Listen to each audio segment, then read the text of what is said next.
अल्लाहुम्मा सल्लि अला मुहम्मद व अला आलि मुहम्मद कमा सल्लैता अला इब्राहीम व अला आलि इब्राहीम इन्नका हमीदुम मजीद।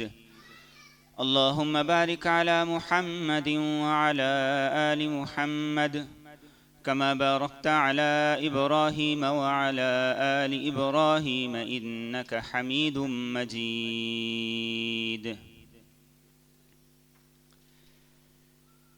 इस्लाम की तारीख़ बड़े ज़बरदस्त किस्म के और आला सिफ़ात और ख़ूबियों और अखलाक के मालिक और अखलाक के मालिक जो हीरो थे उनसे भरी हुई है। रसूल करीम सल्लल्लाहु अलैहि वसल्लम के तमाम सहाबा बड़ी शान, बड़े मकाम और बड़े एहतराम के काबिल हैं। फिर आपके सहाबा में जो अशरा मुबशरा हैं उनकी एक ख़ास फ़जीलत है। फिर अशरा मुबशरा में से जो खुलफ़ाए राशिदीन हैं उनका इस्लाम की तारीख़ में एक रोशन मकाम है। मुसलमानों की तारीख़ को जब भी शुरू किया जाता है उस तारीख़ में खिलाफत राशिदा का जो दौर है उसकी एक ख़ास अहमियत है। और खुलफ़ाए राशिदीन में से हज़रत उमर फ़ारूक रज़ी अल्लाह तआला अन्हु, बल्कि सहाबाए किराम रिज़वानुल्लाहि अलैहिम अजमईन में से हज़रत उमर फ़ारूक रज़ी अल्लाह तआला अन्हु वो हैं जो मुराद रसूल हैं। हर सहाबी मुरीद रसूल है। वो रसूल करीम सल्लल्लाहु अलैहि वसल्लम के पास आया, उसने इस्लाम कबूल किया और उसने कबूल इस्लाम के लिए बड़ी तकलीफ़ें सऊबतें बर्दाश्त की। लेकिन उमर फ़ारूक वो मुराद रसूल हैं जिनको मेरे और आपके नबी रात के आखिरी पहर में बैतुल्ला के अंदर खड़े होके खाना काबा के गुलाफ को पकड़ के अल्लाह से मांगते और सवाल करते हैं। और दुआ क्या होती है कि अल्लाह इस्लाम को उमर बिन ख़त्ताब के ज़रिए से या उमर बिन हिशाम के ज़रिए से इज़्ज़त अता फरमा। इस्लाम अपनी ज़ात में इज़्ज़तों वाला है। इस्लाम अपने दीन इस्लाम में दीन इस्लाम की ये खूबी है कि वो इज़्ज़त और रिफ़ातों वाला है। लेकिन मेरे और आपके नबी बैतुल्ला का गुलाफ पकड़ के रात के आखिरी पहर में रो रो के अल्लाह से मांग रहे हैं। और इस दुआ का असर क्या निकलता है? उमर बिन ख़त्ताब को अल्लाह ताला इस्लाम की दौलत अता करते हैं। और जब वो मुसलमानों के पास इस्लाम कबूल करने के लिए आते हैं तो अब्दुल्ला इब्न मसूद रज़ी अल्लाह तआला अन्हु फरमाते हैं कि इस्लाम की पहली फ़तह उमर फ़ारूक का कबूल इस्लाम था। इस्लाम की पहली फ़तह उमर फ़ारूक का कबूल इस्लाम था। और यकीनन कैसी खूबसूरत फ़तह थी। उमर फ़ारूक रज़ी अल्लाह तआला अन्हु जब इस्लाम कबूल करते हैं तो पहला ऐलान ये करते हैं कि आज के बाद छुप के नमाज नहीं पढ़ी जाएगी, अलानिया तौर पे नमाज पढ़ी जाएगी। आज सारे के सारे मुसलमान बैतुल्ला में जाके नमाज पढ़ेंगे और कोई माई का लाल अगर रोक सकता है तो वह उमर के सामने आए। ये पहली फ़तह का पहला समर और पहला नतीजा था कि मुसलमानों ने बैतुल्ला के अंदर अलानिया तौर पर नमाज पढ़नी शुरू कर दी। उसके बाद फिर हिजरत हुई। हिजरत के मौके पे उमर फ़ारूक रज़ी अल्लाह तआला अन्हु ऐलान करते हैं कि सुबह हिजरत करूँगा, जिसे अपने बच्चे यतीम करवाने हैं, अपनी बीवी को बेवा करवाना है, तो वो उमर फ़ारूक से आए और मुकाबला करे, कल मैं अलानिया तौर पे हिजरत करूँगा। रसूल करीम सल्लल्लाहु अलैहि वसल्लम की हयात तय्यबा में हर बात पे जब मशवरा होता था तो दो सहाबा का नाम सरे फहरिस्त होता था, एक अबू बकर और दूसरे उमर। हर मामले में यही दो सहाबा सरे फहरिस्त नज़र आते हैं। अल्लाह के रसूल सल्लल्लाहु अलैहि वसल्लम इनसे मुशावरत फरमाते और बल्कि आपका ये फरमान था कि मेरे बाद अबू बकर और उमर की इक्तिदा करना, मेरे बाद अबू बकर और उमर की इक्तिदा करना। आपके दुनिया से पर्दा फरमा जाने के बाद अबू बकर सिद्दीक़ रज़ी अल्लाह तआला अन्हु खलीफा बने। अबू बकर सिद्दीक़ रज़ी अल्लाह तआला अन्हु दुनिया से जाते हुए उमर फ़ारूक रज़ी अल्लाह तआला अन्हु को नामज़द कर गए।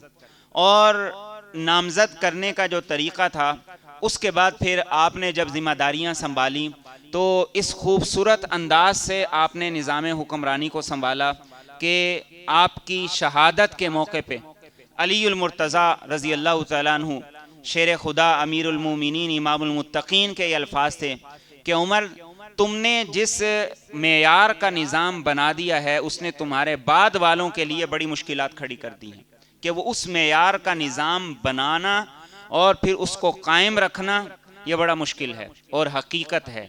आज आप देखें कितने मुसलमान मुल्क ऐसे हैं जो अकेले उमर फ़ारूक ने संभाले हुए थे।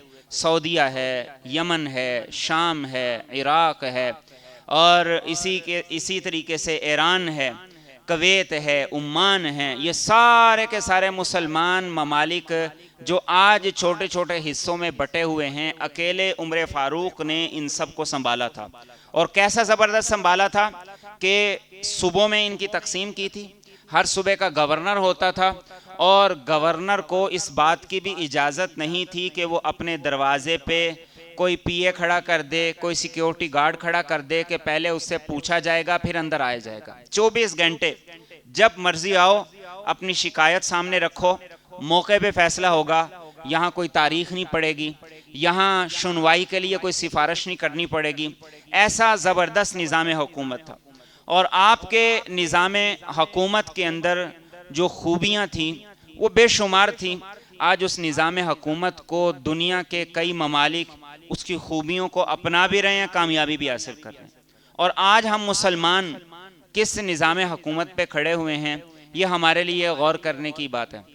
70 साल की इस जमहूरियत में अगर हम देखें तो आवाम को क्या मिला? बंद कमरों में फैसले होते हैं और उसको लोगों पे ज़बरदस्ती मुसल्लत कर दिया जाता है। 70 साल के इस निज़ाम हुकूमत में आप देखें कि एक अफसरशाही है और उसके साथ जलील होने के लिए सिर्फ़ और सिर्फ अवाम है। और इसको सिर्फ 70 नहीं, इसको कई दहाइयाँ भी मिल जाएं, इसको सैकड़ों साल भी मिल जाएं, इस निज़ाम से खैर निकल ही नहीं सकती, इसलिए कि ये निज़ाम बना ही जुल्म करने के लिए। हम कहते हैं निज़ाम ख़राब है, निज़ाम नहीं ख़राब है। निज़ाम ख़राब है उसकी मिसाल ऐसे है, एक पंखा लगा है, उसके पीछे कनेक्शन है, उसके पीछे डीपी लगी हुई है, उसके पीछे वापडा का मीटर है और उसके पीछे ट्रांसफार्मर। बिजली ज़्यादा आ गई, पंखा जल गया, तार डैमेज हो गई, आपने इलेक्ट्रीशियन को बुलवाया, उसने आके कहा कि यहाँ से तार डैमेज हुई है, उसको काटा, बदल दिया, पंखा चल गया। ये है निज़ाम ख़राब हो गया।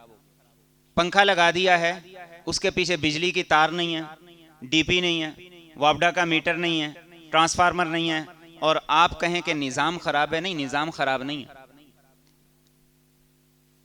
उसके पीछे हकीकत ही कोई नहीं। हमारा जो निज़ाम हुकूमत है ये डिज़ाइन ही इस अंदाज से किया गया है। और आप देखें 70 साल तारीख में चीनी के स्कैंडल देख लें, 70 साल तारीख के अंदर इस मुल्क पे हुकूमत करने वाले ख़ानदानों को देख लें, अशराफिया को देख लें, और 70 साल तारीख में अगर कोई पॉलिसी में एक, जिसे हम उर्दू ज़ुबान में कहते हैं सरे मुंह इनहिराफ, यानी एक बाल के बराबर भी अगर इस 70 साल तारीख में निज़ाम में कोई तब्दीली आई है तो आप बताएं। इस्लाम का यह निज़ाम हुकूमत नहीं है। इस्लाम का निज़ाम हुकूमत था शूरा का, मुशावरत का। और मुशावरत किन लोगों से हुआ करती थी? जो अहले इल्म हुआ करते थे, दयानतदार हुआ करते थे। और आज इस जमहूरियत के करिश्मे हम दुनिया में देख रहे हैं। सारे के सारे ममालिक मिलके जंग बंदी पे वोट करते हैं, एक मुल्क उसको वीटो कर देता है।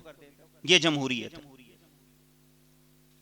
आज उस जमहूरियत को हम अपने मुल्क के अंदर देख लें कि सारे के सारे मिलकर इस्लाम के खिलाफ बनने वाले कानून पे वोट देते हैं और वो कानून का हिस्सा बन जाता है। आज इस जमहूरियत को हम अपने मुल्क में देखें कि एक आम आदमी को फ़ायदा देने की बात है तो उसे 10 रुपए का फ़ायदा देने के लिए भी IMF का बहाना चाहिए। लेकिन ये हमारे गरीब हुक्मरान, मुस्तहिक हुक्मरान ज़कात के, सदक़े के, फितराने के, कुर्बानी की खालों के और हफ्तावार आटा, चीनी, जो हो सकता है आप इन्हें हस्बे इस्तिताअत दिया करें। इनकी तनख्वाहों को 20% नहीं, 10-5% नहीं, कई 100 गुना बढ़ाने के लिए ना IMF को पूछना पड़ता है, ना उनसे इजाज़त लेनी पड़ती है, और ना ही उसे किसी किस्म का एतराज़ होता है। तो मसला हमारा निज़ाम ही ख़राब है, जो बना ही इसलिए है कि ताकि एक आदमी पर दिन में बार बार जुल्म किया जाए, और उस जुल्म से हम लोग गुजरते हैं और कहते हैं जमहूरियत मजबूत होगी तो हमारा मुल्क मजबूत होगा। उमर फारूक का निज़ाम हुक्मरानी, एक गवर्नर को बुलाते हैं, मेरा मौजू नहीं है वो जिस तरफ मैंने जाना है, लेकिन एक मिसाल देता हूं। एक गवर्नर को बुलाते हैं और उसको कहते हैं तुम्हारी ये शिकायत थी। वो अपनी शिकायत को तस्लीम करते हैं। आप कहते हैं उतारो ये चोगा। एक फटी हुई कमीज उसको देते हैं और बकरियों का रेवड़ देते हैं, कहते हैं जाओ ये चराओ, अब तुम इसी काबिल हो। एक सूबे के गवर्नर को गवर्नरी से फारिग करके और उसको बकरियां चराने पे लगा देने वाले का नाम उमर बिन खत्ताब। आज हमारे कितने स्कैंडल हैं, हर रोज ही स्कैंडल होता है, हर रोज ही इस तरह के मसाइल होते हैं। तो आपके निज़ाम हुक्मरानी में जो अदल व इंसाफ था वो अपनी ज़ात से शुरू होता था, और उसकी सबसे खूबसूरत मिसाल वो बैतुल मुक़द्दस की फ़तह थी। हज़रत अबू बकर सिद्दीक़ रज़ी अल्लाह तआला अन्हु ने दाखिली सियासत को मजबूत किया। हज़रत उमर फारूक रज़ी अल्लाह तआला अन्हु ने आकर फुतूहात का जो सिलसिला शुरू किया तो 22 लाख मुरब्बा मील पर ये 12 ममालिक जो मैंने आपको बताए, ये सारे के सारे अकेले उमर फारूक रज़ी अल्लाह तआला अन्हु की हुकूमत के अंदर आया करते थे। फुतूहात का सिलसिला शुरू हुआ, मुख्तलिफ जर्नैल मुख्तलिफ इलाकों की तरफ फुतूहात के लिए जा रहे थे। अमर बिन आस रज़ी अल्लाह तआला अन्हु एक तरफ थे, खालिद बिन वलीद और अबू उबैदा बिन जर्राह एक तरफ थे, शुराहबील एक तरफ थे, और यजीद बिन अबू सुफियान रज़ी अल्लाह तआला अन्हु के एक बेटे थे जिनका नाम यजीद था, वो एक तरफ थे। अब कई तरफ से फुतूहात का सिलसिला जब मुकम्मल हुआ था, अबू उबैदा बिन जर्राह उन्होंने हज़रत उमर फारूक से ये पूछा कि अब 2 सिमतें हैं, आप बताएं किस तरफ जाना चाहिए। एक तरफ कैसारिया है और दूसरी तरफ बैतुल मुक़द्दस है, तो किस तरफ जाना चाहिए। हज़रत उमर फारूक ने कहा कि तुम्हें बैतुल मुक़द्दस की तरफ जाना चाहिए, यरूशलेम की तरफ जाना चाहिए। तो उन्होंने उस तरफ रुख किया। अमर बिन आस रज़ी अल्लाह तआला अन्हु वो भी फुतूहात से फारिग होकर उसी तरफ चले दिए, और मुसलमानों ने उस शहर का मुहासरा किया जो 4 महीने तक जारी रहा। और उस शहर का जो पादरी था उसने अमर बिन आस रज़ी अल्लाह तआला अन्हु उनको पैगाम भेजा कि पिछली बड़ी फुतूहात तुमने कर ली, लेकिन यह शहर तुमसे फतह नहीं हो सकता। अमर बिन आस रज़ी अल्लाह तआला अन्हु अरब की तारीख में बड़े सियासतदानों में और ज़हीन सियासतदानों में शुमार होते। आपने एक आदमी को बुलाया जो रूमी ज़ुबान जानता था और कहा कि ये पादरी जो कहता है उसका तर्जमा करो। उसने कहा यह कहता है कि ये शहर लड़ाई से फतह नहीं हो सकता, सारी ज़िंदगी भी मुसलमान बैठे रहे। तो कहा फतह कैसे होगा। कहा फतह ऐसे होगा कि जैसे हमारी किताबों में लिखा है। पूछा किताबों में क्या लिखा है। क्या किताबों में लिखा है कि उस आदमी को इस शहर की चाबियां मिलेंगी जिसके नाम में 3 हरफ हैं। अमर बिन आस बड़े ज़हीन थे, तो कहा कि उससे पूछो नाम क्या है। उसने कहा कि हमारी किताबों में नाम उसका लिखा है उमर, हमारी किताबों में उसका नाम उमर लिखा है। तो अमर बिन आस रज़ी अल्लाह तआला ने कहा मेरा नाम भी उमर है। उसने कहा कि नहीं, उमर के अंदर 3 हरफ है, आइन मीम रा। तुम्हारे नाम के अंदर 4 हरफ है, आइन मीम रा और उसके बाद वाओ। वो उमर है जो हमारी किताबों में लिखा है, और तुम आमर हो, तुम्हारा हमारी किताबों में नहीं लिखा। तो अमर बिन आस ने उमर फारूक रज़ी अल्लाह तआला अन्हु को खत लिखा और कहा कि अमीरुल मोमिनीन, एक फतह ऐसी है जो अल्लाह ने आपके हाथों लिख दी है, अब आपको आना ही पड़ेगा। उमर फारूक रज़ी अल्लाह तआला अन्हु ने सहाबा को जमा किया और कहा कि बताओ क्या करना चाहिए।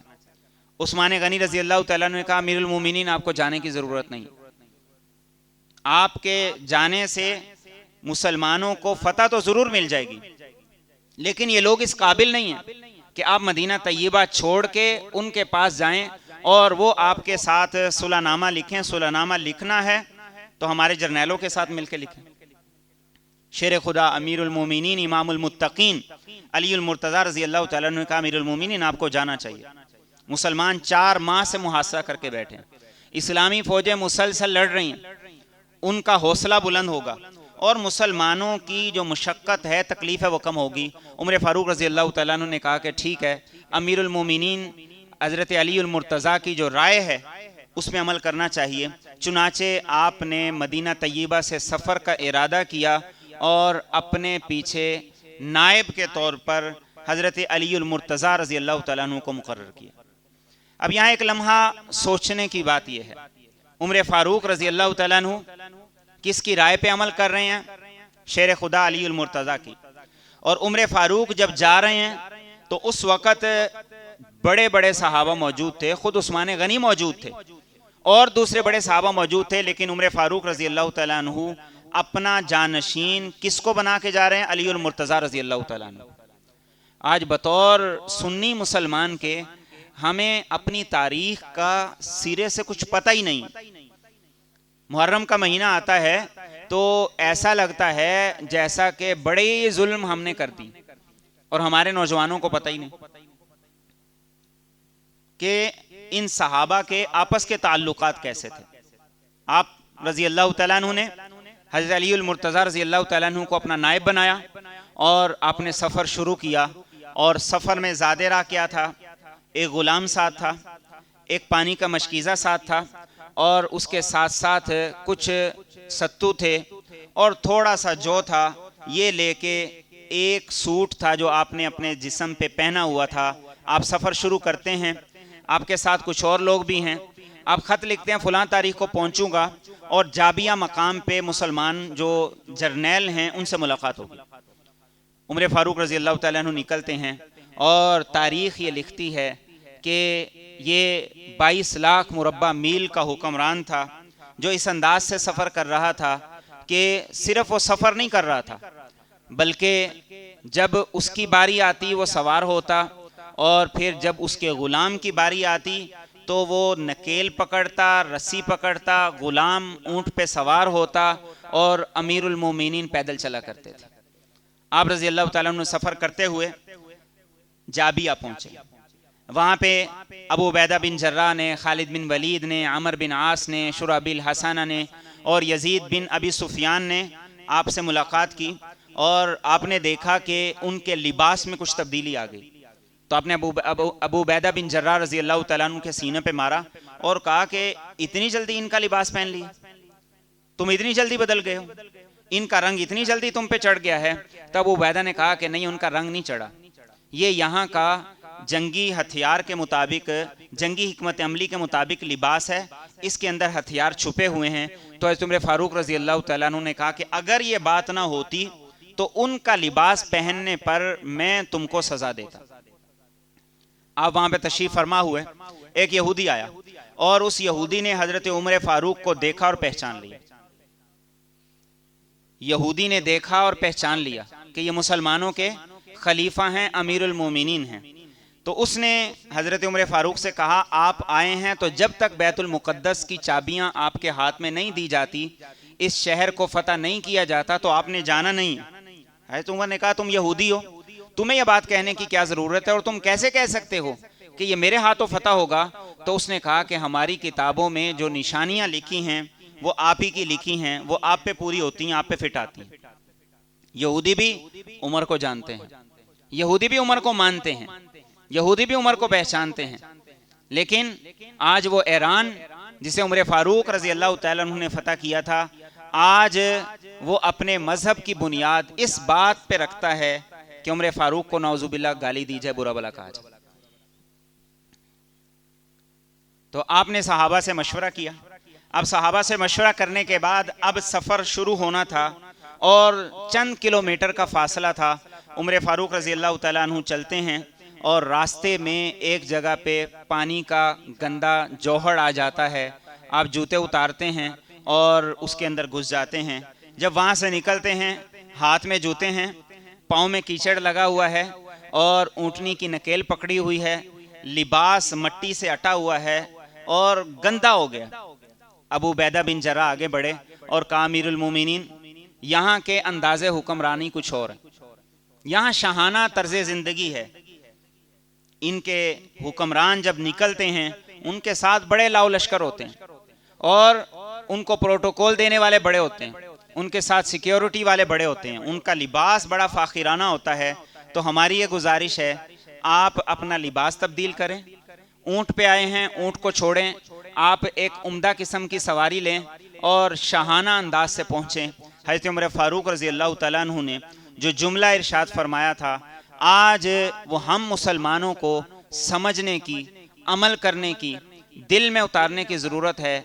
आपने फरमाया, नहनु कौमुन अअज़्ज़नल्लाहु बिल इस्लाम, फरमाया कि हम वो कौम हैं, सबसे हकीर दुनिया में हम थे, सबसे जलील हमें समझा जाता था, सबसे कमतर हमें समझा जाता था। हमें अल्लाह ने इस्लाम की वजह से इज़्ज़त अता की जो आज है। और फरमाया कि अगर हम इज़्ज़त को इस्लाम के अलावा किसी और चीज़ में तलाश करेंगे तो इज़्ज़त नहीं मिलेगी, ज़िल्लत यकीनी।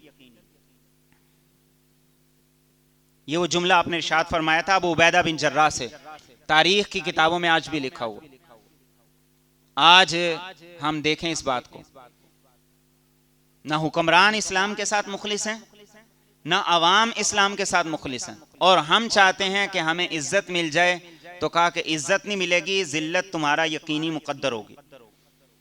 आज तेल की पैदावार के बावजूद, बड़ी बड़ी मजबूत मईशतों के बावजूद, और दुनिया के ममालिक में वो ममालिक जो बड़ी दौलत रखते हैं उनमें शामिल होने के बावजूद दुनिया के किसी मुसलमान मुल्क की कोई इज्जत ही कोई नहीं, किसी मुसलमान। तो आपने वो जुमला इरशाद फरमाया हमारी इज्जत इस शाहाना लाओ लश्कर से नहीं, हमारी इज्जत जिस बुनियाद पे है वो इस्लाम है। और फरमाया कि अगर इस्लाम के अलावा किसी और तरीके से इज्जत को हासिल करने की कोशिश करेंगे तो इज्जत नहीं मिलेगी, जिल्लत यकीनी। आप आगे चल दिए। जब आगे चले हैं तो अब रास्ता बहुत करीब रह गया, थोड़ा सा रास्ता रह गया है, और हाल ये हो गया है कि सवारी पे गुलाम है। बल्कि अब इस दौरान ये हुआ कि अबू उबैदा बिन जर्रा से आपने कहा कि लिबास नहीं बदलूंगा, सवारी नहीं बदलूंगा, हाँ अलबत्ता ये हो सकता है कि इस लिबास को धो लिया जाए, सफर करने की वजह से ये गंदा हो गया है। तो उन्होंने कहा ठीक है अमीरुल मोमिनीन, इस लिबास को धो लेते हैं। तो आपने कहा धोने के लिए मुझे भी तो कुछ पहनना है। तो कहा अमीरुल मोमिनीन आपके पास होगा? कहा मेरे पास इस कुर्ते के अलावा जो मैंने जिस्म पे पहना है कुछ भी नहीं। ये था इस्लाम का तर्ज हुक्मरानी, ये था इस्लाम का निज़ाम हुकूमत, और ये था वो अदलो इंसाफ जिसकी आज दुनिया में बाज़गश सुनाई देती। तो एक आदमी ने अपना लिबास दिया, आपने अपना कुर्ता उतारा, वो धोया गया, और धोने के बाद आपने उसको पहना। अब आगे जब सफ़र शुरू किया तो बैतुल मुक़द्दस जो शहर था उसके करीब ही थे कि अबू उबैदा बिन जर्रा फिर आ गया। उन्होंने कहा अमीरुल मोमिनीन आपकी सारी बातें मान ली, अब एक बात आप हमारी माने। आपने कहा लिबास नहीं बदलना, हमने कहा ठीक है। आपने कहा सवारी नहीं बदलनी, हमने कहा ठीक है। लेकिन अब बैतुल मुक़द्दस सामने है, ईसाई पादरी किताबें एक तरफ रखी हुई हैं, शहर की चाबियां एक तरफ रखी हुई हैं। अब वो देख रहे हैं कि मुसलमानों का हुक्मरान आ रहा है, अमीरुल मोमिनीन आ रहा है। तो आपसे गुजारिश है कि बैतुल मुक़द्दस के करीब आने के वक़्त आप सवार हों और गुलाम पैदल हो। उमर फारूक ने कहा यह कैसे हो सकता है? अदल के खिलाफ नहीं हो सकता। गुलाम कहता है अमीरुल मोमिनीन मैं तैयार हूं अपना हक छोड़ने के लिए। अमीरुल मोमिनीन कहते हैं कि नहीं, जैसे चल रहा है वैसे ही चलेगा। तारीख ये लिखती है कि उमर फारूक रजी अल्लाह तआला अन्हु जब शहर के करीब जाते हैं तो उनके पादरी कहते हैं कि बिल्कुल हमारी किताबों में सच लिखा है कि एक आदमी आएगा जिसका कद लंबा सा होगा, कद दोनों का लंबा है। जिसने नकेल पकड़ी है वो भी वैसा है, जो सवारी पे बैठा है वो भी वैसा है। रंग गंदमी सा होगा, दोनों का रंग गंदमी है। जो सवारी पे बैठा है उसका भी गंदमी है और जिसने नकेल पकड़ी है उसका भी गंदमी है। तो मुसलमानों के सफीर से पूछता है, बताओ इनमें से अमीरुल मोमिनीन कौन सा है? तो मुसलमानों के सफीर कहते हैं, जिसने सवारी की रस्सी पकड़ी है वो अमीरुल मोमिनीन है। तो यहूदी ऊपर से चाबियां फेंकते हैं और वो कहते हैं, बिल्कुल हमारी किताबों में यही लिखा था कि मुसलमानों के हुक्मरान जब इस शहर की चाबियां लेने के लिए आएंगे तो उनका गुलाम सवारी पे सवार होगा और वो खुद ऊंटनी की नकेल पकड़े हुए होंगे। वो पादरी उतर के आता है, रोने लगता है और हज़रत उमर फारूक रजी अल्लाह तआला अन्हु कहते हैं, रोने की कोई बात नहीं, कभी तुम्हें फतह होती है कभी हमें फतह होती है। लड़ाई मुसलमानों को अल्लाह के रसूल सल्लल्लाहु अलैहि वसल्लम के दौर के अंदर भी हमेशा फतह नहीं हुई। शिकस्त और फतह ये चलती रहती है, कभी मुसलमानों की तरफ कभी गैर मुस्लिमों की तरफ। तो वो रोने लगा तो हज़रत उमर ने कहा, रोने की कोई बात नहीं है। उसने कहा कि नहीं, मैं इसलिए नहीं रो रहा हूं कि हमें शिकस्त हो गई है, बल्कि मैं इसलिए रो रहा हूं कि आप उस दीन के हीरो हैं, उस निज़ाम को कायम करने वाले हैं जो दीन और जो मजहब क़यामत तक रहेगा और उसकी हुकूमत क़यामत तक रहेगी। आपने कहा बिल्कुल। फिर सुलहनामा लिखा गया और उस सुलहनामा के अंदर जो बात लिखी गई आज भी वो सुलहनामा मौजूद है और असली शक्ल के अंदर मौजूद है। वो सुलहनामा ये लिखा गया, ईसाइयों को यहाँ से नहीं निकाला जाएगा, उनकी इबादत गाहों को नहीं छेड़ा जाएगा, सलीब को नहीं तोड़ा जाएगा, वो खुली आज़ादी के साथ ईसाइयत पे अमल करेंगे और जैसे चाहेंगे अपने मज़हब के मुताबिक यहाँ पे ज़िंदगी गुजारेंगे। तो पादरियों ने कहा कि इस अदलो इंसाफ के साथ तो हम कैसर व किसरा के साथ भी नहीं रह सकते थे, जिस अदलो इंसाफ के साथ ये मुआहिदा लिखा। फिर एक बहुत बड़ा चर्च था, हज़रत उमर फारूक रज़ी अल्लाह तआला अन्हु उसके विजिट के लिए पहुंचे। नमाज का वक़्त आ गया तो पादरी से पूछा, नमाज कहाँ पढ़ूं? उसने कहा कि आप चर्च के अंदर हैं, नमाज पढ़ लें यहीं पे। हज़रत उमर फारूक रज़ी अल्लाह तआला अन्हु ने कहा कि अगर आज मैंने यहाँ नमाज पढ़ ली तो आने वाली तारीख में मुसलमान कहेंगे कि मुसलमानों के अमीर ने यहाँ पे नमाज पढ़ी थी, इस गिरजे को गिरा दिया जाए, इस कनीसे को गिरा दिया जाए, इस चर्च को गिरा दिया जाए और वहाँ पे मस्जिद बना दी जाए। आपने कहा मैं यहाँ नमाज नहीं पढ़ूंगा। वहाँ से निकले, एक अलग जगह पे नमाज पढ़ी और उस जगह पे फिर मस्जिद उमर बनी जो आज तक मौजूद। और फिर आपने कहा कि अब बताओ कि वो कौन सी जगह थी जहाँ से हमारे नबी सफरे मेराज पे तशरीफ ले गए थे। ये वो रिश्ता है हमारा बैतुल मुक़द्दस के साथ जो आज भी कायम है, जो न सियासी बुनियादों पे है, न ज़ाती बुनियादों पे है, न लिसानी बुनियादों पे है, न कौमी बुनियादों पे है, ये दीन के उन्वान से है, दीनी बुनियादों पे है। तो उन्होंने कहा कि उस जगह पे तो कचरा डाल डाल के उसको ख़त्म कर दिया गया है। तो हज़रत उमर फारूक रज़ी अल्लाह तआला अन्हु उस जगह पे तशरीफ़ ले गए, आपने वहाँ सफाई शुरू की, मुसलमानों के लश्कर ने उस सारी जगह को साफ़ किया। तो बिलाल हबशी रज़ी अल्लाह तआला अन्हु को आपने बुलाया और कहा कि आओ अब तुम अजान दो। बिलाल कहने लगे कि अजान तो मैंने छोड़ दी है और तब से छोड़ी है जब से अल्लाह के रसूल पर्दा फरमा गए। इसलिए कि जब मैं अजान देता था अशहदु अन्ना मुहम्मद रसूलुल्लाह कहता था तो सिर्फ ज़ुबान से नहीं कहता था, मेरी आंखें भी मेरे नबी के दीदार से ठंडी हो जाया करती थी। आपके दुनिया से पर्दा फरमा जाने के बाद अब अशहदु अन्ना मुहम्मद रसूलुल्लाह कहता हूँ, दीदार नहीं होता है, इसलिए अजान कहना बड़ा मुश्किल है। उमर कहते हैं कि ठीक है, तुम अपने फैसले पे रहो, लेकिन ये तो सोचो कि आज जिस जगह पे तुम्हें अजान देने का मौका मिल रहा है, ये सआदत कितनी बड़ी है, जहाँ से हमारे नबी सफ़रे मेराज के लिए तशरीफ़ ले गए थे। तो बिलाल तैयार होते हैं और जब वह अशहदु अन्ना मुहम्मद रसूलुल्लाह पे पहुँचते हैं, सहाबा की हिचकियाँ बन जाती हैं। अबू उबैदा बिन जर्राह जैसे जलीलुल कदर सहाबा रोने लगते हैं और उमर फारूक रज़ी अल्लाह तआला अन्हु और पूरा लश्कर रोने लगता है कि आखिर वो जगह हमें मिल गई जहाँ से हमारे नबी सफ़रे मेराज के लिए तशरीफ़ ले गए थे और हमें इज़्ज़त के साथ अल्लाह ने ये कामयाबी और कामरानी अता की कि हमें ये शहर भी मिल गया और वो निशानी मिल गई जिस निशानी ने हमारे नबी को इमामुल अंबिया का खिताब अता किया था, इस निशानी को दरमियान से निकाल दें तो हमारे नबी इमामुल अंबिया का टाइटल इस निशानी के बगैर नहीं ले सकते थे। सफरे मेराज के मौके पर आपको जो इमामत का शरफ मिला था वो इसी जगह पे बैतुल मुक़द्दस के अंदर, मस्जिद अक़सा के अंदर, अल कुदस के अंदर मिला था। एक वो फाते थे और एक आज के हमारे हुक्मरान। यह भी हालिया दिनों की न्यूज़ है कि 4 अरब मुल्क वो इसराइल के साथ मुआहिदा कर रहे हैं कि हम फ़लस्तीन का कंट्रोल संभालेंगे। और ये वो अरब मुल्क हैं जिनके तैयारे इसराइल में मेडिसिन लेके जाते हैं, लेकिन गजा में पीने का पानी लेके नहीं जा सकते। और सिर्फ इतनी बात नहीं है, बात इतनी होती तो शायद किसी हद तक काबिल बर्दाश्त होती। बात यह है कि ये सारे ममालिक दीन इब्राहीमी के नाम से जो मुआहिदा हो रहा है उसका हिस्सा बन गए हैं। सिर्फ पाकिस्तान का इंतज़ार है कि पाकिस्तान किस तरफ जाता है, और इस पर इंशाल्लाह मैं अर्ज करूंगा। लेकिन सिर्फ इतना बता दूं दीन इब्राहीमी क्या है। दीन इब्राहीमी ये है कि एक ही बिल्डिंग हो, उसकी छत के नीचे मस्जिद भी हो, मंदिर भी हो, चर्च भी हो, ईसाइयों की इबादत गाह भी हो, और जो सिख हैं उनकी इबादत गाह भी हो।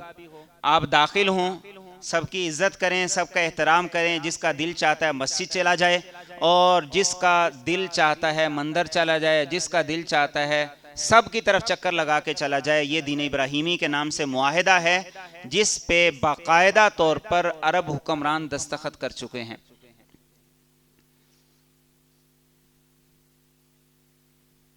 और आज ये बात कही जाती है, हम उस बात की संगीनी का अंदाजा नहीं करते।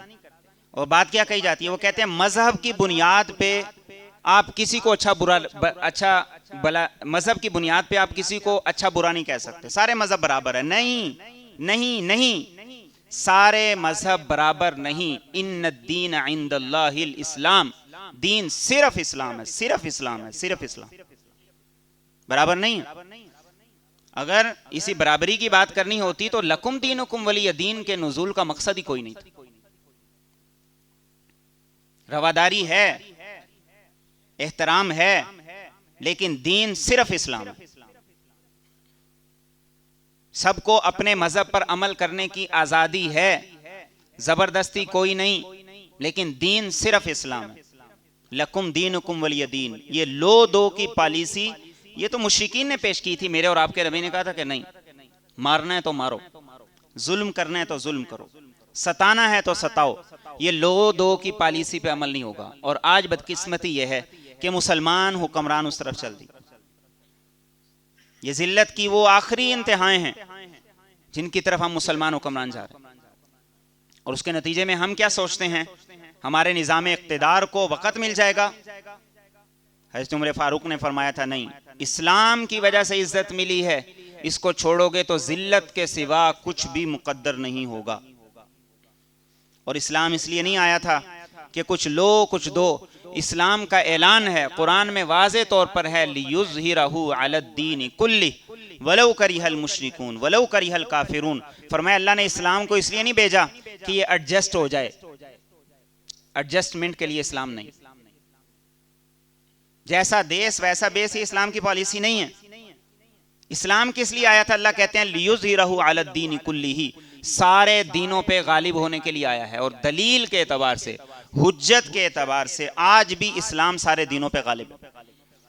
और कहा कि काफिर जितना मर्जी जोर लगाएं, मुशरिक जितना मर्जी जोर लगाएं, और मुसलमान हुक्मरान सारे मिल के उनके घर की लौंडी बन जाएं, लेकिन इस्लाम गालिब आके रहेगा। इसलिए कि भेजा ही इसलिए गया है, आया ही इसलिए है। और हमें इस बात का यकीन है, हमें इस बात का यकीन है, हमारे अमल कमज़ोर होंगे, हमारे अकीदे में कोताहियाँ होंगी, और हमारे मामलाते ज़िंदगी अच्छे नहीं होंगे, और हम दीन के साथ वैसी वाबस्तगी नहीं रखते। लेकिन कुरान की बात की सदाकत और अपने नबी की बात की सदाकत पर हमें आंखें बंद करके यकीन है। ज़मीन ऊपर आसमान नीचे हो सकता है, लेकिन कुरान की ये बात सच्ची है। कुरान की इस बात में किसी किस्म का कोई शक नहीं हो सकता। तो आज हमारी जिम्मेदारी है, हुक्मरानों की तरफ नहीं देखें, अपनी जिम्मेदारी को अदा करें। और हमारी जिम्मेदारी में सबसे पहली, आखिरी, सबसे बड़ी बात यह है, इस्लाम के साथ मुखलिस हो जाए। इस्लाम के साथ मुखलिस हो जाए, अपने नबी के लाए हुए दीन के साथ मुखलिस हो जाए, अपने नबी के साथ वफादारी का हलफ निभाएं कि इस दीन पे हैं, रहेंगे और मजबूती के साथ रहेंगे। बस जिस दिन हमने ये कर लिया, जिस दिन हमने ये अहद कर लिया, फिर हालात की ऊंच नीच, मुसलमानों को फतह हो या शिकस्त हो, कोई फर्क नहीं पड़ता। फिर हम पाकिस्तान में हो या अमेरिका में हो, कोई फर्क नहीं पड़ता। फिर हम दुनिया के किसी मगरबी मुल्क के अंदर हो या मशरिक वुस्ता के अंदर हो, हमें इससे कोई फर्क नहीं पड़ता। हमें अपने नबी के साथ वफा का रिश्ता है, उसे निभाना है और उसी बुनियाद पर अपनी औलाद की तरबियत करनी है। अल्लाह हमें अमल करने की तौफीक अता फरमाए।